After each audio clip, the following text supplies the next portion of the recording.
Hi, my name is Adam Gershowitz. I'm a producer on Rift, and we're here to give you a sneak peek today of some of the later phases of our Carnival of the Ascended, which is currently on live right now, as well as a first look at the Earth Wing of Infernal Dawn, our new raid that'll be coming out with our next patch. So, the first thing I want to show you guys is just a little bit more about the Carnival of the Ascended. If you play Rift, you'll see right now the Carnival is actually active on our servers. We're in what we call Phase 2. All sorts of Carnival games going on, all sorts of interesting things happening. Head out to Shimmersand, play some games, get some cool prizes. What we're looking at here is actually during some of the later phases, after Phase 2 kind of continues on and the players have picked up enough materials to build these giant dragon balloons you see here. Parades will start to spawn in the world and kind of move around the world. What's great about this is the Carnival Ascended is celebrating our 1-year anniversary. We've done so many things this year, so much new content. Really, this is just a chance for us to look back and say, hey, these are all the awesome things you've done. These are the dragons you've slain. These are all the accomplishments you've made over your server over the past year, and we're just celebrating that. And so this phase is kind of the Guardians and Defiance have parades moving throughout the zones with these great inflatable balloons you see here, like this is Malforged. We take a big ferocious dragon and make it cute and cuddly into this balloon, kind of celebrating victories over the dragon hordes. One of the nice things about this is that balloon isn't just a giant float, but players can actually get small, vanity pet versions they can drag around zones with them. The other nice thing about this is the carnival games are still going on. So we're going to do a quick jump over to Meridian and give you a bit of a look of those too. So one of the things that we've been focusing on the past couple months is we've done a ton of new content, lots of stabby content, right? New PvP content, new raids, new dungeons, slivers, chronicles, everything you can think of. But what we haven't done as much of is what we like to call non-stabby content. Just little fun things for you to do that don't involve killing creatures. And the Carnival is kind of the culmination of that. So there are tons and tons of games like the Sea Cap Toss race that we're looking here. There's an actual race around multiple zones. We have a balloon stomp, which if you look at this on live, all you see is thousands of players jumping on balloons all at the same time. We have balloon stomp raids. You wouldn't actually believe it, but you can walk onto a server and see looking for groups, looking for 2 more, balloon stomp raid, need 2 more people. Something you never really see in any other game. And so this event is going to continue to go on for the next almost a month. And slowly but surely it's going to devolve into a bit more of a fight, right? So you have all this celebration going on, all this fun stuff, merriment, drinking, all that other fun stuff. And what happens when a lot of people get together, start celebrating, drinking? Well, eventually, some rivalries come out. And eventually it'll turn out where people will start having conflict with each other. The Guardians of Defiance celebration will move to, angst. The drunken antics will turn into brawls, and a big kind of server-wide fight will erupt. At the end of this event is when Lathis and Malforged will actually spring their plan into motion. So since the 2 sides are kind of focused on each other, drunk and disorderly, this is when they're going to, start their big invasion and Infernal Dawn opens up. So why don't we head over to Infernal Dawn? Now, Infernal Dawn is located on Ember Isle. One of the great things about this zone is it's a huge zone. Very, very beautiful. 2 completely different sides, 2 completely different factions coming together. On one side, you've got the minions of Malforged, the Wanton. On the other side, you have the Golden Maw and the minions of Lathis. And basically, both of these cults are preparing to invade Talara, using the heart of the volcano of the mountain Carcera as a base of operations. This is where Malforged has been imprisoned.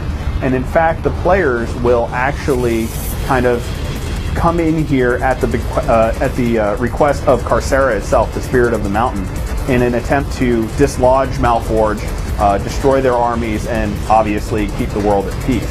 So we're going to go ahead and move through the Earth Wing. This raid is actually split up into 3 different wings. One is completely fire themed with the Wanton. The other is completely earth themed, which is what we're moving down now with the Golden Maw. And then obviously you have the dragon's lairs themselves. So as you can see, the earth themed wing is, very much crystalline, riches, golden golems wandering around. And it's all about the plans of the Golden Maw to capitalize on what happens after Malforged is unleashed. Malforged is very much the rage dragon. He is all about death and destruction. So when he's finally goaded into action, he's going to come out and potentially just completely destroy the world. So the Golden Maw are working on trying to channel those destructive forces. So right here we have Maklamos the Scryer, one of the encounters. He's actually a prophet. He gazes into the future. He uses the power of the various crystalline energies around him to look into the future. He's actually the one that's seeing the destruction that Malforge will unleash if allowed to run rampant. And so what he's doing is trying to navigate the eddies and set the Golden Maw up for the most success after Malforge is unleashed. We're going to keep moving through this area here, and you can see we change from kind of this more crystalline-y, very soft tone area to a much more rough and interesting, section of the dungeon. So we move from golden golems to lava golems to eventually coming out into this giant dock here, where you will see the Dread Fortune. So this is actually a gigantic lava ship. So once again, as I said previously, when Malforge is released, he's literally going to lay waste to the land. The seas will run red with molten lava, and they're trying to capitalize on this. So they've constructed this gigantic warship that can sail on the seas of lava and kind of, once everything has gone to crap, move out there and slowly take over the world. So we're going to hop up to the deck of the ship.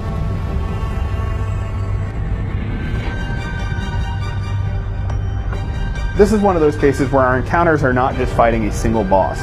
So obviously off in the distance, if we look off to the side, you'll see Rusilla Dreadblade, who's the captain of the ship, but she is so closely in tune with the ship itself that you actually have to fight the ship and destroy the heart of the ship and all the machinations of the ship and the crew before you can even, engage her at all. She's able to direct the ship at will, run its cannons, have, anchors and chains come up and wrap people around. It's very, very kind of Blackbeard Pirates of the Caribbean style encounter. So the raid will actually have to split up and deal with different things like man the cannons, which is what we're walking up to right now, to kind of kill off masses of crew and keep them from bombarding you, destroy the heart of the ship, and eventually take on Rusilla herself. And finally, we're going to end this tour with a quick sneak peek of Lathis' treasure room. So here we are in the treasure room, as you can see, once again guarded by golden golems. This is where all of the Golden Maw's treasures, all the things they've been collecting over the past year that people have been playing the game, bringing here to Lathis' hoard. Obviously, Lathis herself is not present at the moment. We're saving that for yet another sneak peek, just a little bit closer when we release the dungeon. But suffice to say, the Lathis encounter is like nothing you've ever seen before. Yes, you have your standard dragon fights, but imagine fighting a creature completely composed of molten gold and metals that can morph and move and change based on the encounter, and you get a very small impression of what is in store for players as they have an opportunity to challenge this raid dungeon. So that's a quick sneak peek at Infernal Dawn, the Earthwing. We are planning on releasing this dungeon very, very soon. In fact, it'll probably be out with our next patch, which should be hitting in just a month or two. Now that we've had a look at the Carnival, which is currently running, and obviously Infernal Dawn, which is coming out with our next patch, just wanted to point out there's actually a lot more than just Infernal Dawn coming. So obviously that's a big raid for our 20+ raiders with top of the game situation, but with every patch we add a lot of new stuff for everybody. So one of the big features is, we've come out of Infernal Dawn, we're back on Ember Isle. We plan on adding instant adventure to Ember Isle. So all of the instant adventure that you know and love that in Stillmore and Iron Pine and Shimmer Sand, you can come out to Ember Isle and kind of compete with it there in addition to all the Onslaught gameplay. We've also got a number of features coming online for other types of players as well.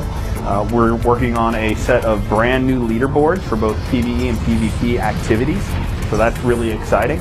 And for crafters who haven't gotten quite much in terms of updates over the past year, we have new trade skills coming. I can't tell you exactly what they are right now, but we are currently working on a number of new trade skills for players. Really fun and exciting things. May or may not involve bodies of water, and that's about the only hint I can give you in regards to that. But we are really looking forward to our next patch. As you can see, the Carnival of the Ascended and patch 1.7 is just the beginning for this year. And we've got a ton of new stuff planned for you guys.